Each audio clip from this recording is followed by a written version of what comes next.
कोणाशी तावातावाने बोलत होतास? मालक ते आपल्याच पोराचा फोन होता. काय म्हणतोय? मालक जे व्हायला नव्हतं पाहिजे तेच झालं बघा. काय? ती ती पोरगी जिवंतच आहे मालक. डॉक्टर डॉक्टर माझं रक्त घ्या पण माझ्या नातीला वाचवा.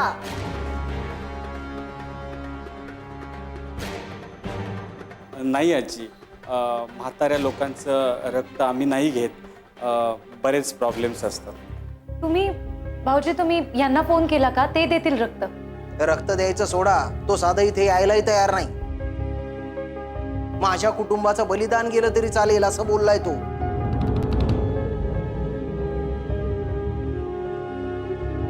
डॉक्टर काका मी दिले तर चालेल रक्त?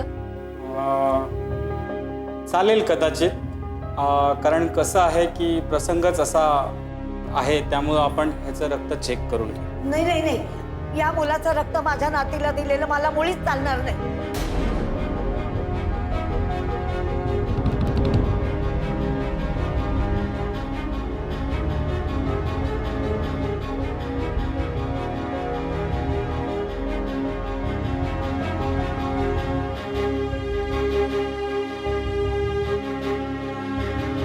माई, तुम्हाला या क्षणी मुक्ताचा जीव महत्वाचा नाही का? मला माहिती नाही याला कसला रोग आहे कोणास ठाऊक. जात धर्म माहिती नाही. याचं रक्त मी माझ्या नातीला द्यायला देणार नाही.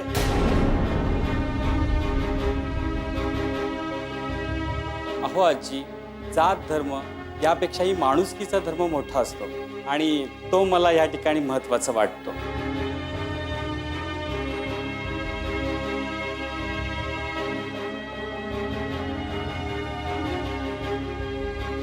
खरंय तुमचं डॉक्टर, तुम्ही याला घेऊन जा. चल रे बाळा, ह्याच्या सगळ्या आपण टेस्ट करूयात. वय चल. माई, तुमचा मुक्तावर जीव आहे ना? हो, मी माझा जीव देऊन सुद्धा तिला वाचवी. मग जातीसारख्या क्षुल्लक गोष्टीवरून मुक्ताने आपला जीव गमावलेला तुम्हाला चालेल?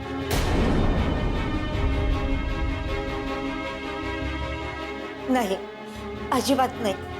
देवा, माझ्या नातीला सुखरूप ठेव रे बाबा. बाई काही होणार नाही मुक्ताला, पण मला काय वाटतं त्या मुलाचं रक्त देणं म्हणजे बरं नाही.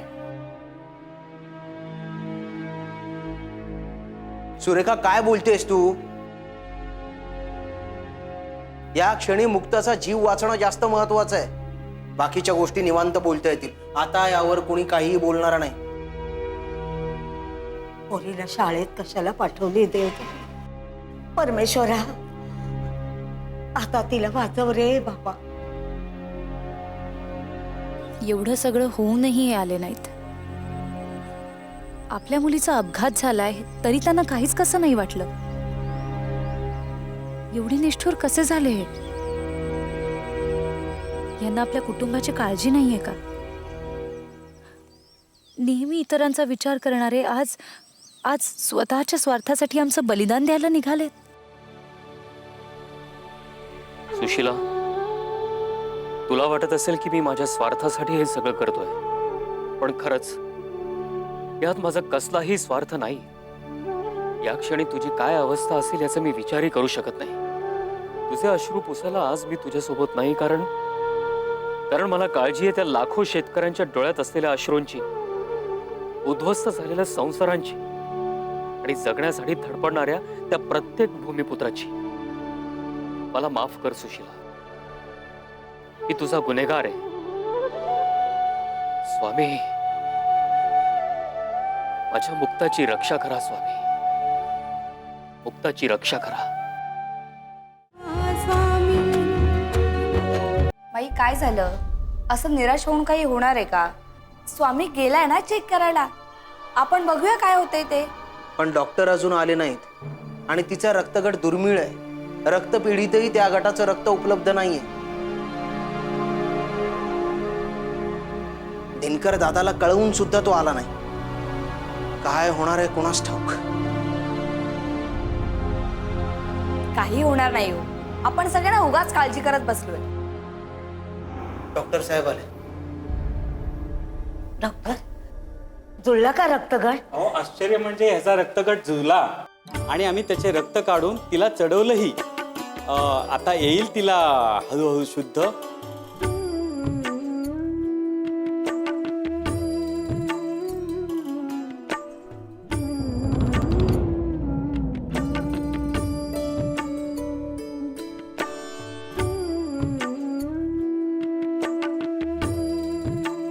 ती पूर्णपणे बरी होईल याची मला खात्री आहे.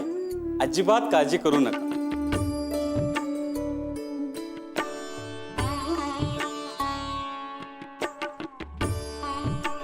Thanks doctor. ते माझं कर्तव्यच आहे. रक्ताच्या नात्यातलं कोणाचंही रक्त जोडलं नाही, पण तुझं जोडलं. माझ्या नातीचा जीव वाचवलास तू. उपकार झाले माझ्यावर.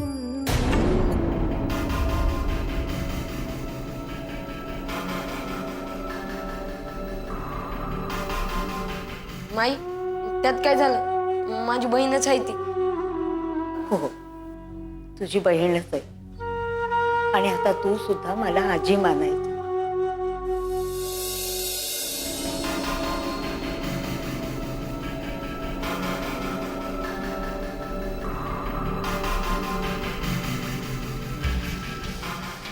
बरं, आता तिला आठवडाभर तरी इथे ठेवावे लागेल आणि त्याच्यामुळे आत्तापर्यंत जो झालेला खर्च आणि पुढं होणारा जो खर्च आहे त्याची डिपॉझिटचे पैसे तुम्ही काउंटरवर जमा करा. येतो मी. अरे बापरे, आता पैशाचं काय करायचं? घरात एक पैसा सुद्धा शिल्लक नाही. माई तुम्ही काळजी कशाला करताय? पैशांचं अविनाश बघतील ना, ते करतील सगळं. काय हो? हो हो, मी बघतो ना पैशाचं काय करता येईल ते. तुम्ही उगाच काळजी करताय. बघतो काय करता येईल ते. अहो अविनाश, पोरा, किती करशील बहिणीसाठी? जेवढं करता येईल तेवढं. बरं माई, आई कुठे? आता तिला सर्व सांगावं लागेल ना. बाहेर देवळात बसले, काळजी करते रे. जा सांगून ये तिला.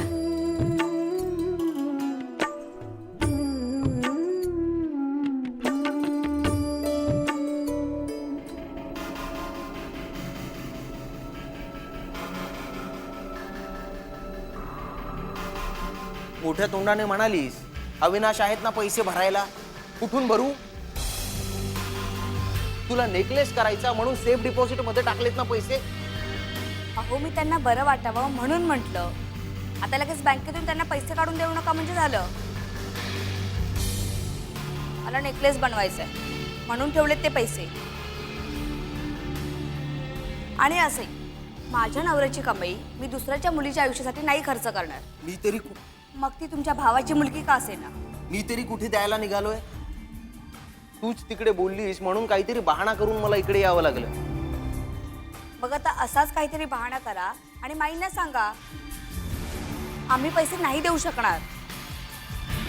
मी करतो काय करायचं ते. पण या सगळ्यामुळे जे नको व्हायला होतं तेच झालं. म्हणजे काय झालं? तो स्वामी त्यांच्या अजून जवळ गेलाय. त्याने मुक्ताचा जीव वाचवला म्हणून सगळे त्याला खांद्यावर घेऊन नाचतायत. अहो पण तुम्ही एक गोष्ट विसरताय. पैशांचा प्रश्न अजून सुटला नाहीये. आणि हा एकमेव असा प्रश्न आहे की ज्यात त्याने कितीही उड्या मारल्या ना तो काहीच करू शकणार नाही. म्हणून आपण यातून हात बाहेर काढून घ्यायचे. मग बघूयात हा स्वामी काय करतो ते. मग चला आता माईंना जाऊन सांगा आम्ही पैसे नाही देऊ शकणार. अगं पण आईचा शेवटचा विश्वास माझ्यावरच आहे. मीच नाही म्हणालो तर काय करणार ते? तशी तुमचं काय घेणं देणं आणि ते काय करतायत ना तेच बघायचं आपल्याला. ठीक आहे, चल.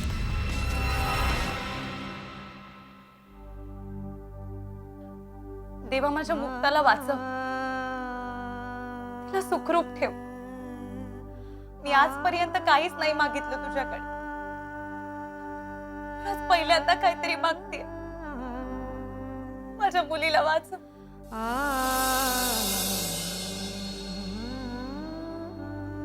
हे बघ, तिला सुखरूप ठेव.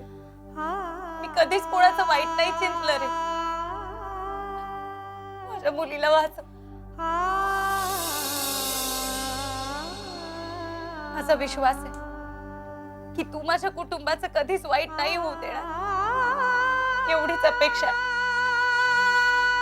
तेव्हा माझ्या पोरीला वाचव रे. तेव्हा माझ्या पोरीला वाचव. आई इथंच बसली होय तू?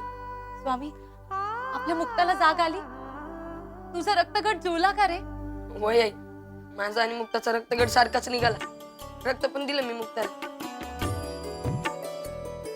डॉक्टर म्हणाले की आता आपण तिला भेटू शकतो.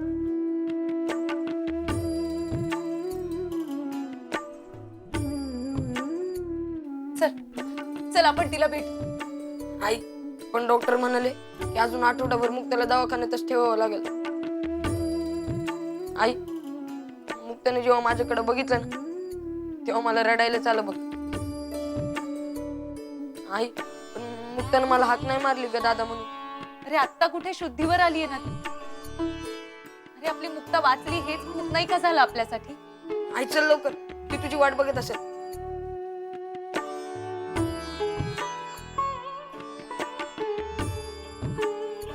तू नाही पाय पडलास तरी चालेल. तूच तर आमच्यासाठी देवासारखा धावून आलास. तुझ्यामुळेच तर मुक्ता वाचली. नाही आई, मी काय नाही केलं. समजा देवानीच केलं बघ. आणि बाबा इथं नाही म्हणून काय झालं? समजा बाबांनीच केलं बघ. बाबा नेहमी म्हणतात नेहमी दुसऱ्यांचा विचार करायचा. तेच सगळं लक्षात ठेवून मी मुक्ताला दवाखान्यात घेऊन गेलो. नाहीतर मुक्ताला अशी पडलेली बघून मला काही सुचतच नव्हतं बघाय. हे झालं तुझं कर्तव्य. त्यांचं. चल आपण मुक्ताला बघ.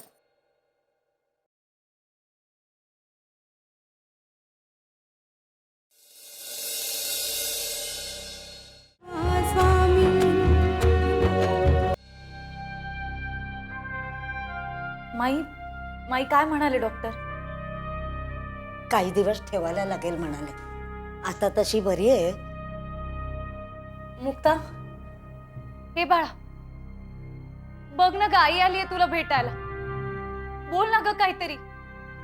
मुक्ता बोल ना ग माझ्याशी.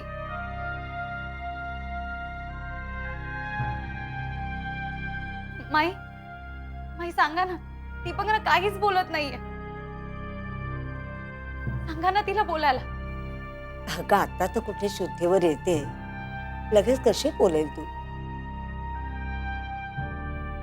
हे बघितलंस ना कसं लागलंय ते.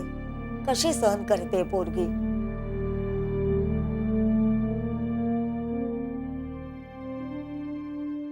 मुक्ता कशी आहेस? अशी पुढे मध्येच सोडून आली इकडे. आपल्याला शाळेत जायचं होतं ना. चल उठ लवकर.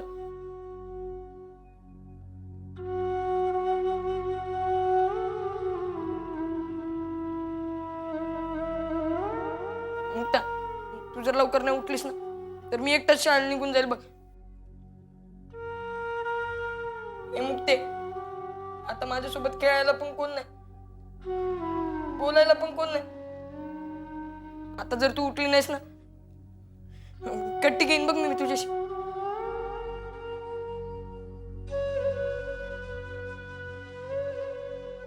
मुक्ता तुला कैरी लय आवडतात ना. तुला खायला कैरी आणू का? मुक्ता ए मुक्ता.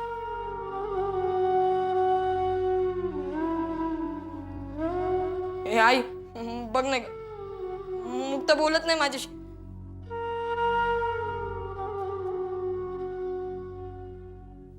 आई मुक्ता बरी झाली ना. आम्ही दोघं रोज शाळेत जाणार बघ.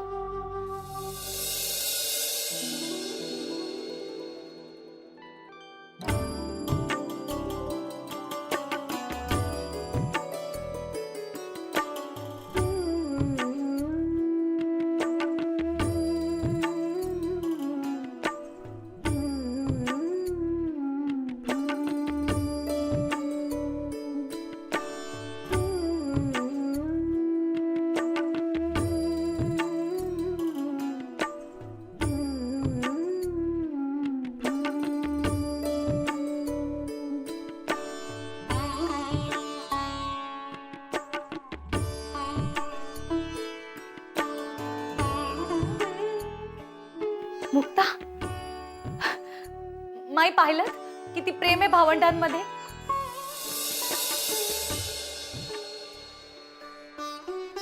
मी इतका वेळ हाका मारल्या तर हल्ली सुद्धा नाही, आणि स्वामीने एक हाक मारली तर लगेच डोळे उघडले. स्वामी, मी खरंच तुला ओळखू शकले नाही रे.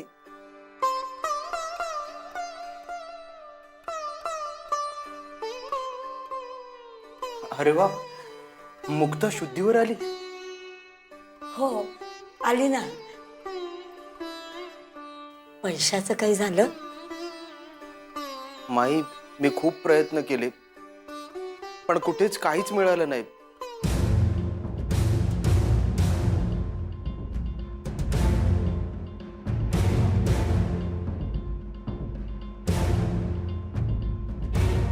आणि माझ्याकडेही काही शिल्लक नाही. आणि हो, मीही माझ्या माहेरी फोन केला होता, पण काहीच नाही झालं हो.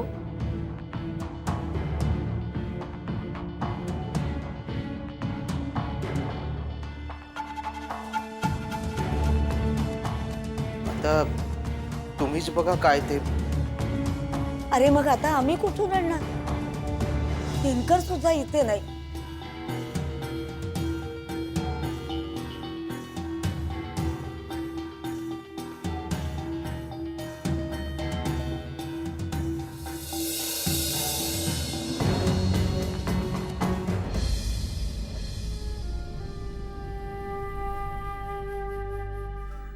स्वामी, माझ्या बहिणीला पैशाची गरज आहे स्वामी. आता तुम्हीच तिला वाचवू शकता. बाबा म्हणतात की सर्व तुम्ही म्हणाल तसंच घडतं. आता तुम्हीच सांगा, मी माझ्या बहिणीला वाचवायला कुठून पैसे आणू ते. स्वामी, आतापर्यंत तुम्ही दाखवलेल्या मार्गावरती चालूनच मी तिला वाचवलं.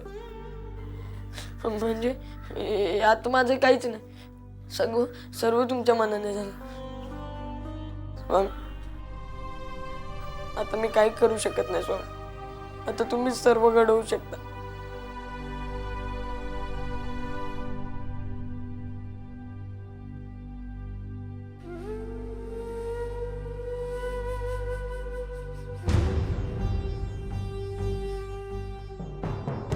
एवढे पैशाने तर काहीच नाही होणार स्वामी. माझी मदत करा स्वामी. कोण करेल माझी मदत? सांगा ना स्वामी.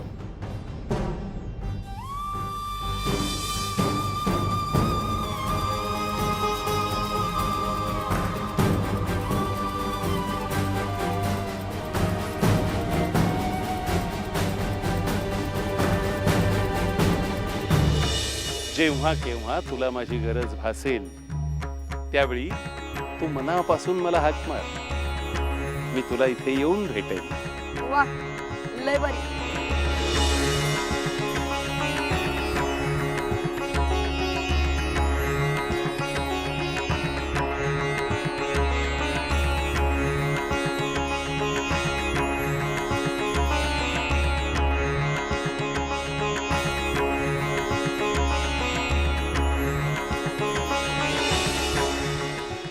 आता यापुढे कसलीही काळजी करायची नाही.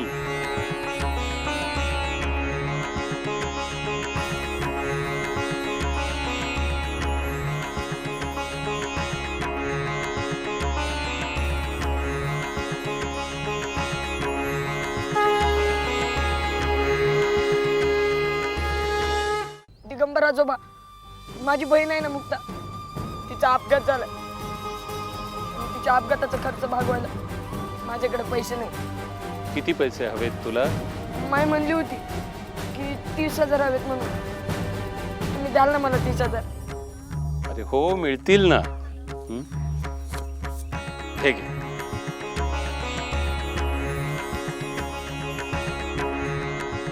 काका, तुम्हीच तर सांगत होतात ना की तुमचा मुलगा दर महिन्याला पैसे पाठवतो म्हणून. अगं हो, आपल्या मुलाची आपणच कशी बदनामी करायची? लोकांसमोर अशी सोंग करावी लागतात.